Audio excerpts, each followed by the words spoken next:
let me start by sharing my screen for a second.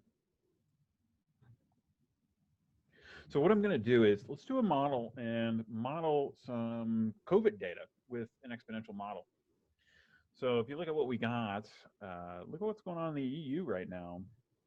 So the United States has been reducing its number of new cases. Of course, we're still above the EU. The EU had good restrictions and everything, good lockdown. And of course, now all of those are easing up a little bit. And we see this nice, slow and steady, almost perfect exponential growth coming out of the EU. And you can see it's really starting to take off. So what I've done is I have picked out a couple of data points. I've picked out the one from day 138, where they've got 4,591 new cases. And then on the, I believe this is the current day. What day is this? This was 10/15, so this was as of yesterday. There were 113,602 new cases yesterday in the EU. So let's go ahead and try to come up with an exponential model that will fit those 2 points. If you ever take a stats class, you could find there's better ways to use all of the points to come up with an average exponential function. Unfortunately, it's a little bit beyond the scope of this course. So let's just use 2 of the points and use our exponential techniques and our knowledge of exponential functions to come up with a model for the rate of growth of COVID in the European Union over these past however many days. So I've wrote down the data here on my sheet, and we're going to make some slight adjustments, namely on our start date. So the day in cases, on day 138, there were 4,591, and day 235, there were 113,602. Now keep in mind this 138 is relative to the start date of the data we were just looking at. And that start date was, I believe, back in March. They actually adjust it per country based on whatever the first day that country or that region had 100 new cases. And I think most of those were back in March, if not even February.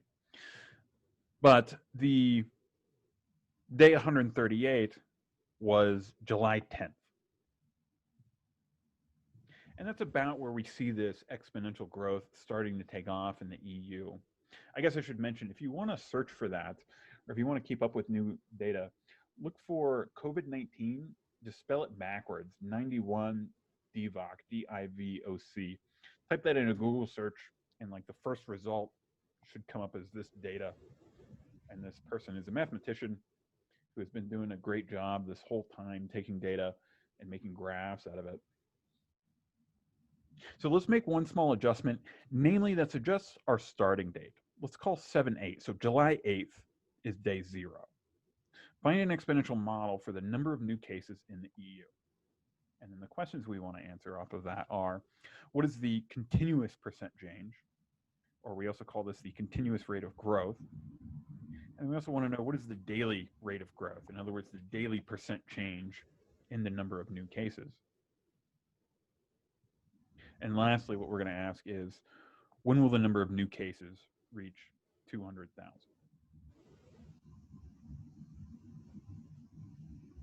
So exponential models, we've seen a few of, but the most common ones that you will see are going to be, at least for growth, you will see P of t is equal to P naught e to the kt, or P of t is equal to P naught times the quantity 1 plus r to the t.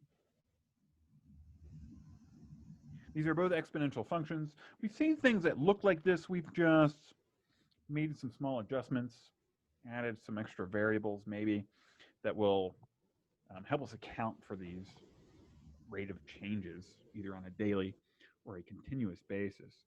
So in both of these models, our P naught is what we call our initial population. So this is commonly used in population models, population growth of pretty much anything, mosquitoes, deer, bacteria. And of course, we are modeling a population. Our population is the number of infected, or the number of newly infected each day. So our P naught is going to be the initial newly infected. Our t is time in days.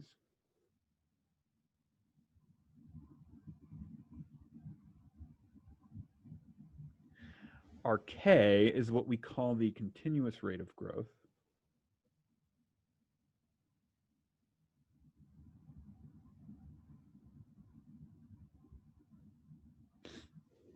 And our r is our daily growth rate.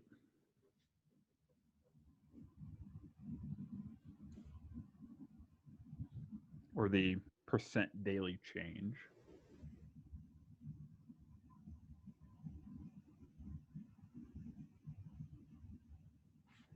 Is this going to be on the quiz today? No, this is new stuff.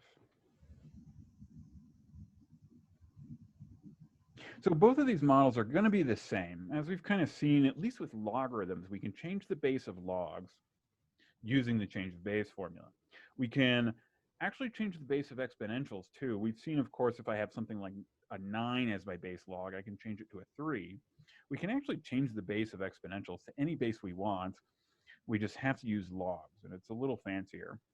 In this case, what we're going to do is actually start it with this one and then change our base fairly easily to get an expression that looks like this to answer part B.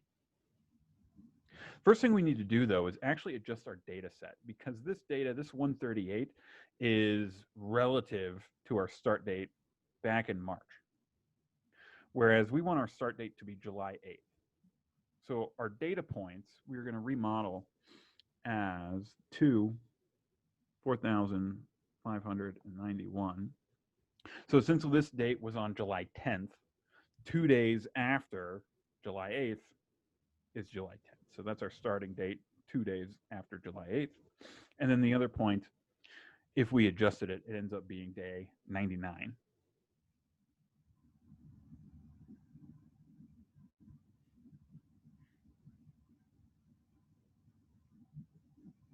So those are our 2 data points. Now, the question is, how do we come up with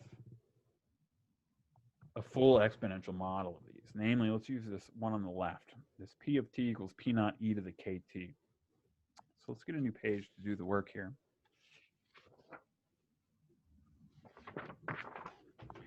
And I think maybe 1 or 2 of you guys have seen this in office hours. But so far, with our exponential models and our exponential functions, we've seen easier cases when the information we're given includes day 0 or time 0, or in other words, the y-intercept. 113, 602 is our other number here. So in other words, if I'm given one of these points with an x-coordinate or a t-coordinate of 0, we can plug that point in and we'll easily solve for our p-naught. So we've seen some examples of this on the ICs, but we're not given that anymore. We're actually given 2 days in the future of the initial start date of July 8th. And so the trick we need to use to come up with our model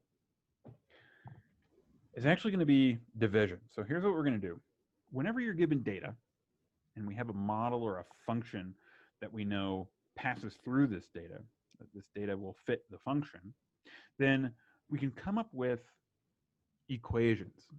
In other words, the fact that we are using this function and pass through this point means that this equation is true. So 4,591 is equal to P naught e to the 2k. So I just plugged in 2 for t, and then of course 4,591 for the y value, or the population value. Let's call that equation 1. Now, if t were 0, this would just be e to the 0, and I'd instantly know what p naught is. Fortunately, it's not, and we can't do anything else with this. We have one equation, but there's still 2 unknown constants we need to solve. So whenever there's two unknown constants, we need at least two equations. And that generalizes. However many unknown constants you have to solve for, you need at least that many equations to solve. Most of the time in pre-calc, you won't see more than two, though. So where do we get our second equation? From our second point. We haven't used this bit of information. And if we plug that in,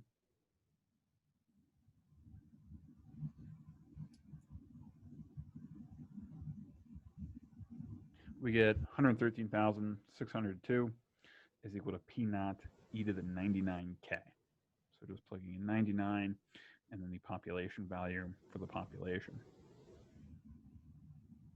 And again, this is just one equation, but still two unknowns.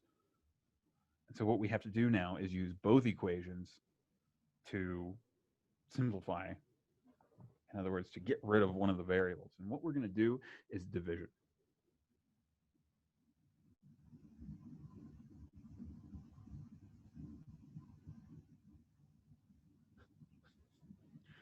So I'm going to do equation 2 divided by equation 1, mainly because equation 2 has all the bigger numbers, bigger population, bigger time.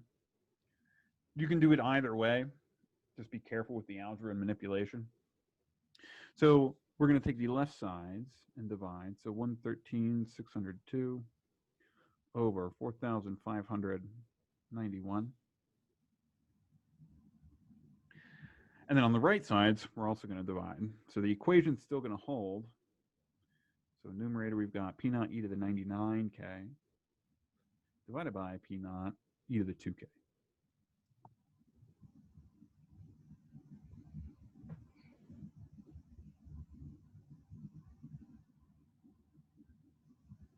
Now, why did that help us? Well, on the left, we just have a number. Let's compute that out real quick. Fortunately, my calculator out of batteries. So let me go ahead and go up to Wolfram Alpha and type this in. So 113,602 divided by 4591. And we get about 24.74 on the left. And on the right, now you should notice that the multiples of P naught out front will divide.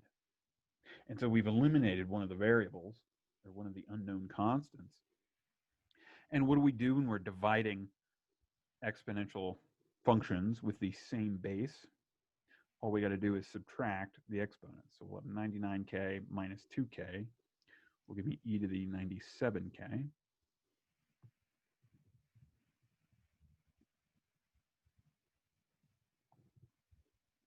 And now how do we solve for K? K is upstairs in an exponent.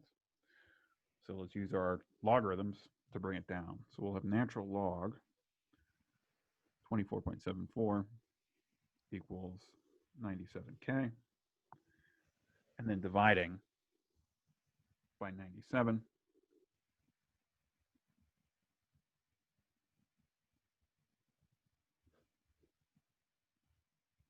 We'll solve for K. So let's go ahead and approximate that. One note for this section. So this section is fairly heavy with the complex numbers or with the harder numbers. So make sure you guys, you'll need a calculator for a lot of the problems. But we can't use calculators on tests and quizzes. So tests and quizzes for applications, for this application section, our problems are going to be doable without a calculator. For the written homework and for the web assign, you will probably need a calculator and have to round things. And so one word on rounding, I would recommend not trying to round as little as possible. So this actually, this 24.74, I kept as this full fraction in the calculator in Wolfram Alpha, then took the natural log of it, then divided by 97.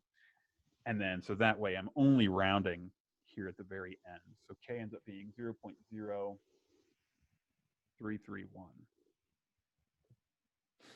Especially on WebAssign, since WebAssign you get to type in numbers digitally. If you have to round, it's going to help if you save as much rounding or save all your rounding to the very end if you can. Otherwise, if you start rounding earlier in the problem and then make calculations based off of those rounded numbers, you can get some small errors that'll perpetuate, and then all of a sudden you're off outside of the margin of tolerance of WebAssign, and then it won't like your answers, even though you did the work all right. So just be careful with that. Okay, so this is our K. Essentially what this means is this is our rate of growth. So let's finish our model and we'll talk about that. Because the last thing we need is this P naught. So e to the 0.0331 t. And how do I solve for P naught now? Just plug in any of the points. So let's go ahead and use the point with the smaller values, 2, 4,591.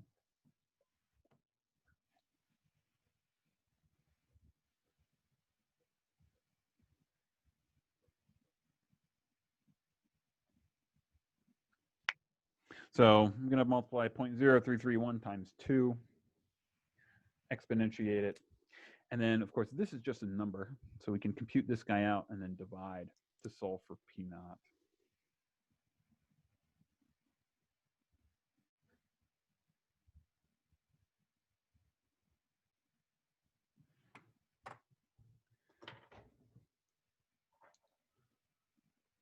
So let me go ahead and type that in our calculator.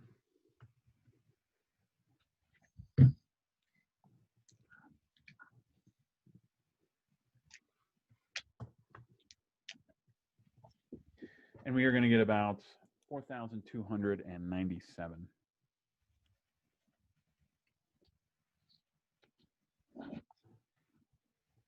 Based on this model.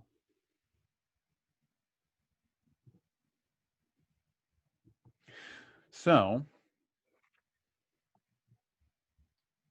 our model for this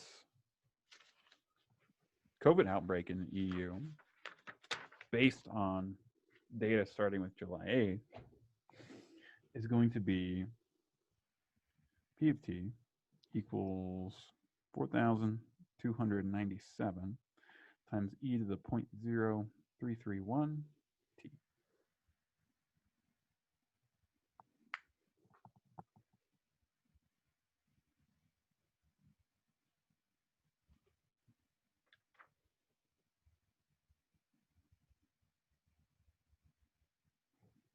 And so what were our questions based off of this? Well, we wanted to talk about the continuous percent change or the continuous rate of growth, then get the daily rate of growth. So the continuous rate of growth is this. So to answer A, our K value is 0.0331. In other words, if we consider this as a continuous percent rate of growth, then it is growing essentially at 3.31% continuously.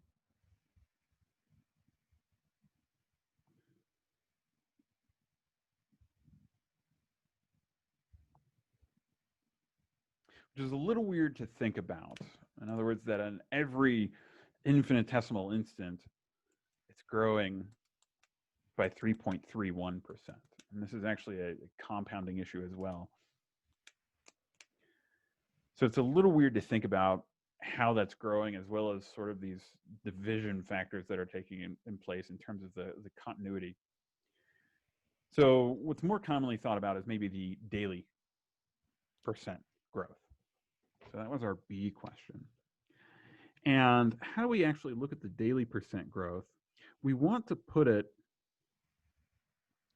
in this type of model, 1 plus r to the t, where that r value is our daily percentage growth.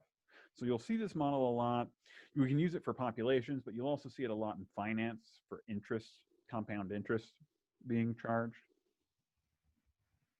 So how do we do this? Well, we could go back through those steps and then, resolve for our r and p naught by the points we're given.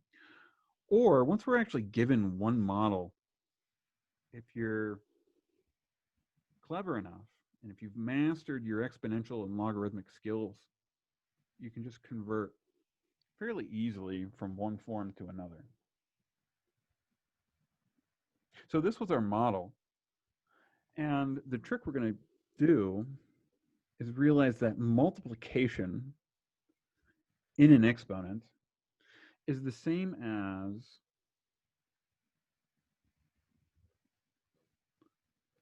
raising an exponent to an exponent. In other words, if we want to jump into a model like this where only the t is in the exponent, well, here I have a couple things in the exponent. Well, let's just kind of put t in an exponent by itself, right? If we were to go from here backwards, we would multiply those two numbers in the exponent. But now what's inside the parentheses is just e to a number, and we can just compute that out. So I'm just going to take everything in the parentheses. I'm going to compute it out in the calculator real quick.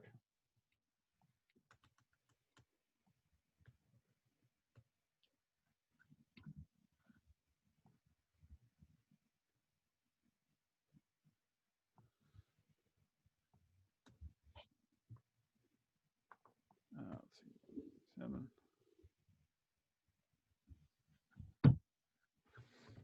And when we do that, we get 1.0336.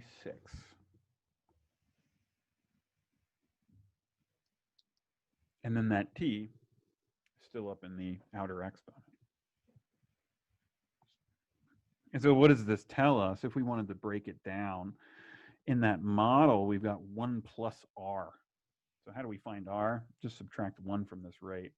Or you can think of it as 1 plus 0.0336 to the t. In other words, our r is 0.0336, or as a percent, 3.36% daily rate of change.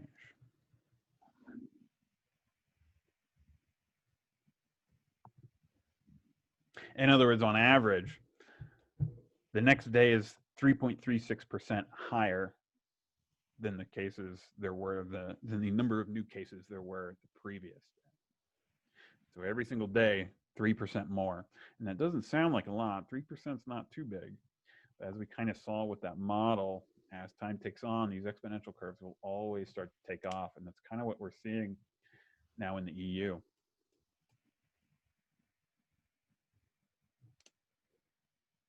And so our last question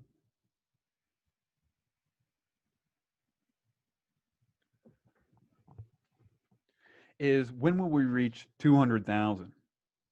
So that is just a y value, that is a population value. 200,000 new cases equals e to the 0.0331t. So I just jump back to the other model. You could use either one now that we solved both of them to actually solve for t. Let's just go ahead and use the one we started with, though. And now what we're going to do, solve for t. So we want a natural log of both sides.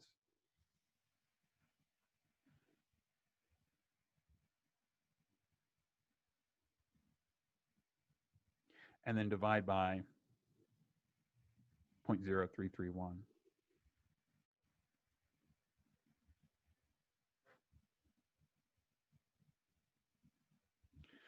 And let's go ahead and compute that real quick.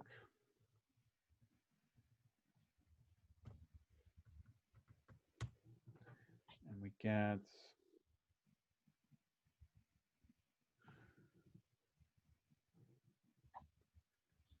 about, getting a different number than I got in the last case. Oop, did we do some math wrong somewhere? What did we forget? That's what I did. Sorry, let's correct this real quick. I forgot the initial constant. 200,000 equals 4,591 e to the 0.0331. So divide by the 4,591 first.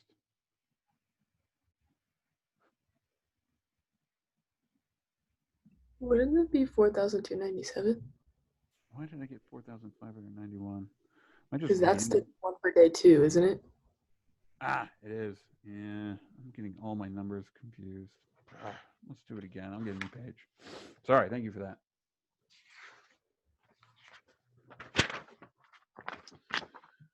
Okay, so one more time. 200,000 is 4297 e to the 0.0331 t.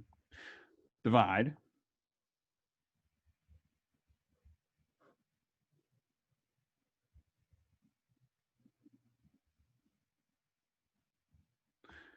Take a natural log.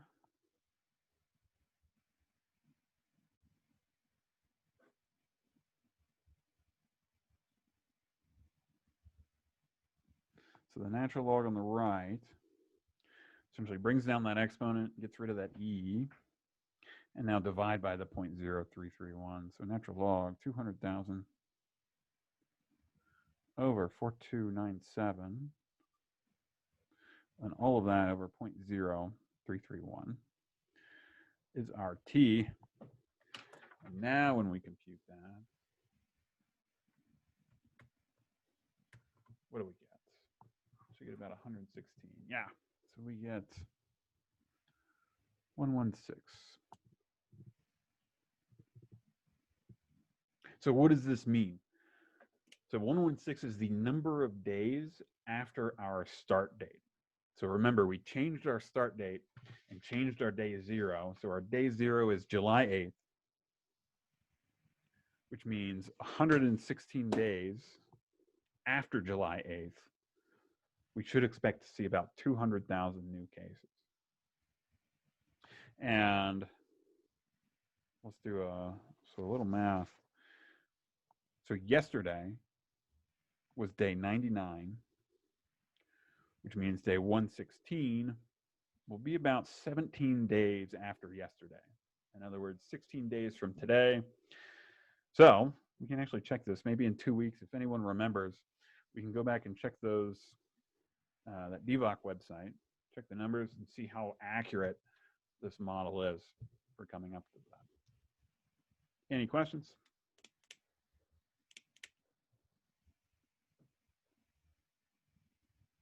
Yeah, hold on. I got one. I think I missed something. Why did you cross out the other equation and use this one?